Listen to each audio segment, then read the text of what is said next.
இருக்கீங்களா? வணக்கம், உங்கள் சத்தியம்மா. இந்த வீடியோ எதுக்குன்னா, நேற்று ஒரு அம்மா வந்து கடைக்கு நின்று 10 ரூபா 5 ரூபா கொடுங்க சாப்பாட்டுக்கு இல்லை அப்படின்னு வாங்கிட்டு இருந்தாங்க. அந்த அம்மாவுக்கு ஒரு டீயை வாங்கி கொடுத்துட்டு கூப்பிட்டு பேசினேன். என்னம்மா பிரச்சனை, ஏன் பசங்க இல்லையான்னு. பசங்க இருக்காங்கம்மா, வீட்டை விட்டு துரத்திட்டாங்க வயசாகிடுச்சின்ட்டு அப்படின்னாங்க. அதாவது பார்த்திங்கன்னா, நம்ம குழந்தையா இருக்கும்போது எறும்பு கடிக்காமல் மார் மீதும் தோல் மீதும் போட்டு பார்த்து பார்த்து வளர்த்தி கல்யாணம் காட்சின்னு பண்ணி வச்சோன்னே, பையனாக இருந்தால் மருமக வந்ததும் துரத்தி விட்டுறாங்க, பொண்ணாக இருந்தால் மருமகம் வந்ததும் துரத்தி விட்டுறாங்க. அதாவது சில பேர்த்துக்கு தான் சொல்கிறேன், எல்லாம் தப்பாக நினைக்கக்கூடாது, சில பேர்த்துக்கு தான். அந்த மாதிரி பண்ணுறதுனால அவங்க மனசு எவ்வளோ கஷ்டப்படும் அப்படின்னு யாருமே யோசிக்கிறதில்ல. அதாவது பணம் இருக்கிறவங்க அநாத ஆசிரமத்தில் சேர்ந்து பணம் கட்டி அம்மா அப்பாவை கொண்டு போய் சேர்த்து பண்ணுறாங்க. அது கூட தப்புங்கிறேன் நான். ஏன்னா இந்த காலகட்டத்தில் குழந்தைங்கள பார்த்துக்க, அந்த காலத்தில் பாட்டி தாத்தாலாம் கதை சொல்லி வளர்த்தி அப்படி தான் நம்மளாம் வளர்ந்துருப்போம். சரிங்களா? அந்த மாதிரி இருந்தால் தான் ஒரு சிறப்பு. நம்ம பெற்றவங்களை கொண்டு போய் தனியாக விட்டுட்டு அப்படிலாம் இருந்தோம்னா அது சிறப்பே கிடையாது, அது நல்லதும் இல்லை. அதாவது நீங்கள் படிச்சிருப்பீங்க, அந்த பாட்டும் கேட்டிருப்பீங்க, தாய் சிறந்த கோயிலும் இல்லை, தந்தை சொல் மிக்க மந்திரம் இல்லை அப்படின்ட்டு நீங்கள் படிச்சிருப்பீங்க, கேட்டிருப்பீங்க. அதாவது தெய்வ வழிபாடு, குலதெய்வ வழிபாடு, இஷ்ட தெய்வ வழிபாடு இதெல்லாம் செய்யுங்க, நல்லா இருப்பீங்க. நிறைய பேர் வீடியோ போட்டுட்ருப்பாங்க, நீங்கள் பார்த்துருப்பீங்க.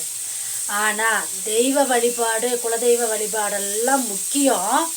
பெத்த தாயும் தந்தையும் வயிறு குளிர வைக்கணும், மனசு குளிர வைக்கணும்.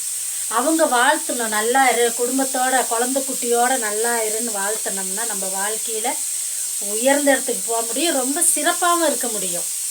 அதை விட்டுட்டு நீங்கள் எத்தனை பூஜை புனஸ்காரம் பண்ணி குலதெய்வத்தை கும்பிட்டு இஷ்ட தெய்வத்தை கும்பிட்டு அவ்வளோ பூஜை பண்ணிங்கனாலும் அது ஈடு ஏறாது, அந்த சாமி ஏற்றுக்காது.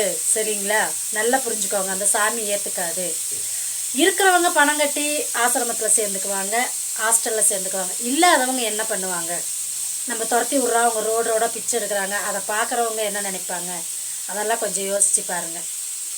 நாங்களும் ஒரு அநாத ஆசிரமம் கட்டி வயசானவங்க ஆம்பளையாக இருக்கட்டும் பொம்பளையாக இருக்கட்டும் எத்தனை நாள் இருக்கிறாங்களோ இருக்கட்டும், செத்தாக கூட நம்ம தூக்கி போட்டுடலான்னு அதுக்கு உண்டான முயற்சியெல்லாம் பண்ணிக்கிட்டு தான் இருக்கோம்.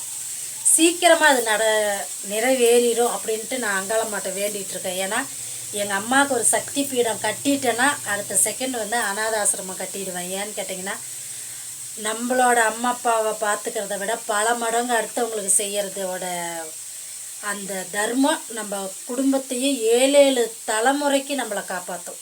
சரிங்களா?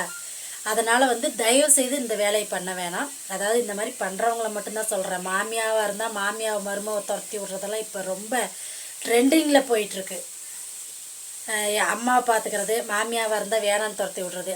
அம்மாவும் சரி மாமியாவும் சரி எல்லாம் ஒன்று தானுங்க. இதில் என்ன அம்மா வேறு மாமியா வேறு?